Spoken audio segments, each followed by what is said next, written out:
देश में Omicron cases की संख्या लगातार बढ़ रही है और इसमें तेज उछाल देखने को मिला है। आज कुल केस बढ़कर 350 के पार निकल गए हैं। इसी बीच देश के अलग अलग राज्यों में ओमिक्रॉन को लेकर सरकारें एक्शन में है। अपडेट लेते हैं दीपाली नंदा से। दीपाली, सबसे पहले बताइए कि आज चूंकि क्रिसमस ईव है तो किस तरह की पाबंदियां किन राज्यों में लगाई गई हैं?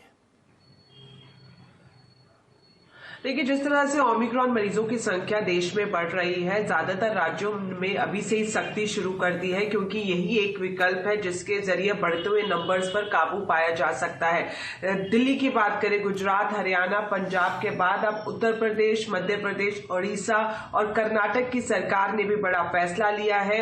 अगर हम उत्तर प्रदेश और मध्य प्रदेश की बात करें तो यहाँ पर नाइट कर्फ्यू लगा दिया गया है। कल, क्योंकि क्रिसमस है, 25 दिसंबर है, तो कल रात 11 बजे से लेकर सुबह 5 बजे तक उत्तर प्रदेश और मध्य प्रदेश में नाइट कर्फ्यू की शुरुआत हो जाएगी।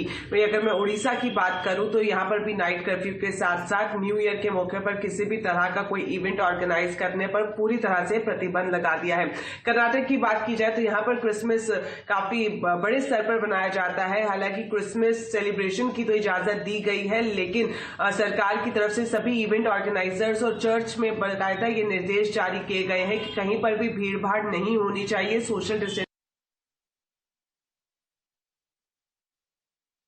दीपाली के ऑडियो में थोड़ी सी प्रॉब्लम हो रही है, हम फिर से उन्हें कनेक्ट करने की कोशिश करते हैं। बहरहाल दीपाली जो आपको बता रही थी कि क्रिसमस न्यू ईयर दोनों के लिए, और चूंकि आज क्रिसमस ईव है तो आज ही इफेक्ट में आ जाएंगी ये पाबंदियां। राज्य दर राज्य पाबंदियां जो है बढ़ रही हैं और हर एक राज्य में ये इंश्योर किया जा रहा है कि कम से कम नाइट कर्फ्यू हो, यानी मिनिमम तरीके से लोग क्रिसमस सेलिब्रेट करें और उसके बाद लंबी पार्टियां ना हो। कोविड और ओमिक्रॉन को लेकर सतर्कता बरती जाए, इसको लेकर सभी राज्यों में सतर्कता बरती जा रही है। और एक बार फिर से चलते हैं दीपाली के पास। दीपाली, ये बताइए कि ये तो ठीक है कि अब पाबंदियां लगाई जा रही है, लेकिन आज तस्वीर क्या है ओमिक्रॉन की? अगर हम बात करें तो इसका फैलाव कितना हुआ है, कितने केसेस हैं? देखिए, देश में अगर ओमिक्रॉन संक्रमितों की बात करें तो ये संख्या 350 का आंकड़ा भी पार कर चुकी है। अगर मुंबई की बात की जाए, महाराष्ट्र की बात की जाए तो यहाँ पर 87 से ज्यादा ओमिक्रॉन के मरीज हैं और इसके अलावा दूसरे नंबर पर है राजधानी दिल्ली। यहाँ पर भी संख्या काफी तेजी से आगे बढ़ती हुई नजर आ रही है। तो कुल मिलाकर देखा जाए, और आज स्वास्थ्य मंत्रालय की तरफ से भी इंपॉर्टेंट स्टेटमेंट सामने आया। मंत्रालय ने बताया कि 1.5 से 3 दिन में दोगुने हो रहे हैं मामले। जो पूरा डेटा कलेक्ट किया गया है उसके आधार पर यह स्टेटमेंट दिया गया है। स्वास्थ्य मंत्रालय ने यह भी कहा कि पूरे दुनिया की बात की जाए तो कोविड की चौथी लहर हर जगह देखने को मिल रही है, और भारत की बात की जाए तो सभी हेल्थ केयर कंपनियों को कहा गया है कि आप पूरी तरह से तैयार रहें और जहां तक सतर्कता बरतने की जरूरत है तो लगातार राज्यों को निर्देश केंद्रीय स्वास्थ्य मंत्रालय की तरफ से भेजे जा रहे हैं। बहुत बहुत शुक्रिया दीपाली। तो ये था आज का ओमिक्रॉन अपडेट। हम भी अपनी तरफ से अपने दर्शकों से अपील कर रहे हैं कि जश्न जरूर मनाइए, मगर संभल कर, और इस तरीके से नहीं कि कोविड को फैलने का अवसर मिले। खास करके ओमिक्रॉन को लेकर बहुत सतर्कता फिलहाल बरतने की जरूरत है। आगे बढ़ते हैं, बात करते हैं बाजार की। बाजार में आज 3 दिन की तेजी पर ब्रेक लग गया। सेंसेक्स निफ्टी दोनों में मुनाफा वसूली का दबाव दिखा और दोनों ही 0.25% से ज्यादा की गिरावट पर बंद हुए हैं। बाजार का बाकी हाल समझते हैं सुमित मेहरोत्रा से। सुमित, बताएं आज की गिरावट की वजह क्या रही, हाइलाइट्स क्या रही आज बाजार में? देखिए, आज लगातार 3 दिन की जो शॉर्ट कवरिंग मूव थे मार्केट में, उसके बाद थोड़ी सी प्रॉफिट टेकिंग है। अंतर्राष्ट्रीय बाजारों के संकेत ठीक ठाक थे। गैप अप शुरुआत हुई और गैप अप शुरुआत के बाद भारतीय बाजारों में हायर लेवल से बिकवाली आई। एक लेवल तो यह भी रहा कि 16,900 तक निफ्टी ने लोज टच किया और उसके बाद एक शार्प पुल बैक 17,000 के ऊपर क्लोजिंग आते हुए दिखाई पड़ी। आईटी की तरफ से एक मेजर सपोर्ट था। निफ्टी बैंक हालांकि आज भी बैकफुट पे था, लेकिन फिर भी आईटी ने तेजी पकड़ाई, जिसके आधार पर भारतीय बाजारों में लोअर लेवल से अच्छी रिकवरी देखने को मिली। मिड कैप, स्मॉल कैप दोनों ही आज 1 से 1.5% की गिरावट साथ बंद होते हुए दिखाई पड़े।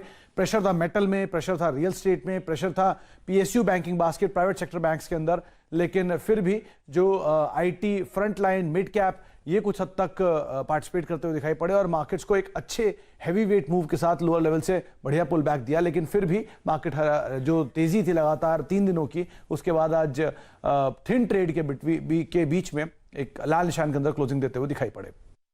तो गिरावट का बाजार रहा, लेकिन सुमित ये बताइए आज के बाजार में एक्शन सबसे ज्यादा कहां दिखाई दिया? देखिए, सबसे पहला और इनफैक्ट आज फ्रंट लाइन हो, मिड कैप हो, एफएंडो टॉप गेनर्स हो, सब में आपको आईटी का नाम दिखाई पड़ेगा। टॉप गेनर्स में एचसीएल टेक, न्यूज फ्लो का इंपैक्ट भी था, 3% की तेजी। टेक महिंद्रा 2.5% चढ़ा, एसबीआई लाइफ 2% की तेजी और विप्रो करीब करीब 0.5% का उछाल यहां आता हुआ दिखाई पड़ा। यानी कि 4 में से 3 नाम जो थे वो आईटी स्पेस के थे। ग्रासिम 3% नीचे, एनटीपीसी 2.5% नीचे, आईओसी 1.5% नीचे और आइशर मोटर करीब करीब 2.25% की गिरावट साथ आज बंद होता हुआ दिखाई पड़ा। कोफोर्ज में आज 3.5% का जोरदार उछाल रहा। मिड कैप के टॉप गेनर में शुमार, बालकृष्ण इंडस्ट्री 3%, एम्फेसिस 1%, माइंट्री करीब 3%। तो 4 में से 3 शेयर यहां पर भी आईटी के ही आपको दिखाई पड़ेंगे। टॉप लूजर में L and T finance holding, buy on rumour sell on news का इंपैक्ट। एम&एम फाइनेंशियल करीब करीब 3.5% नीचे, कंटेनर कॉर्प 3% नीचे और केनरा बैंक करीब करीब 3.5% बिकवाली यहां पर आते हुए दिखाई पड़ी। एफएनओ में एफएसएल लगातार दूसरा दिन टॉप गेनर्स में शुमार। कोफोर्ज 3.5% चढ़ा, एचसीएल टेक 3% चढ़ा और बालकृष्ण इंडस्ट्री करीब करीब 3% की तेजी। यानी कि यहां भी 4 में से 3 नाम जो थे वो आईटी स्पेस के थे। एफएनओ में गिरने वालों में एल&टी फाइनेंस होल्डिंग सबसे पहले, बायोकॉन ये दूसरा स्टॉक जहां पर buy on rumour sell on news, Syngene तीसरा स्टॉक जहां buy on rumour sell on news और चोलामंडलम फाइनेंस लगातार 2 दिन की तेजी के बाद आज 4% के आसपास टूटता हुआ दिखाई पड़ा। आईटी में Coforge, HCL, Tech Mahindra, L and T ऐसे बहुत सारे नाम हैं जहां पर जोरदार मूव बनता हुआ दिखाई पड़ा। और बैंकिंग में PNB, RBL, AU small finance bank और बंधन बैंक जो कि 1.5 से लेकर 3.5% तक टूटते हुए दिखाई पड़े। मेटल में आज नाल्को में बिकवाली रही, सेल में बिकवाली रही, एपीएल अपोलो में बिकवाली रही और एनएमडीसी करीब करीब 2% बिकवाली यहां पर बनते हुए दिखाई पड़ी। तो आज और रियल स्टेट में लास्टली ओबरॉय में करीब करीब बिकवाली 3% के आसपास की। हालांकि ये गोदरेज इंडस्ट्री है, गोदरेज प्रॉपर्टी में बिकवाली, मैक्रोटेक और सनटेक ये कुछ और ऐसे नाम जहां पर बिकवाली बनते हुए दिखाई पड़ी। तो ओवरऑल रियल स्टेट में थोड़ा और प्रेशर, सेलेक्टिव स्टॉक्स तेजी में, लेकिन बाजार के अंदर आज आईटी को अगर हटा दें तो बाकी मेजरली सब तरफ प्रेशर आता हुआ आपको दिखाई पड़ेगा। बहुत बहुत शुक्रिया सुमित, आज के बाजार का हाल बताने के लिए। तो आज की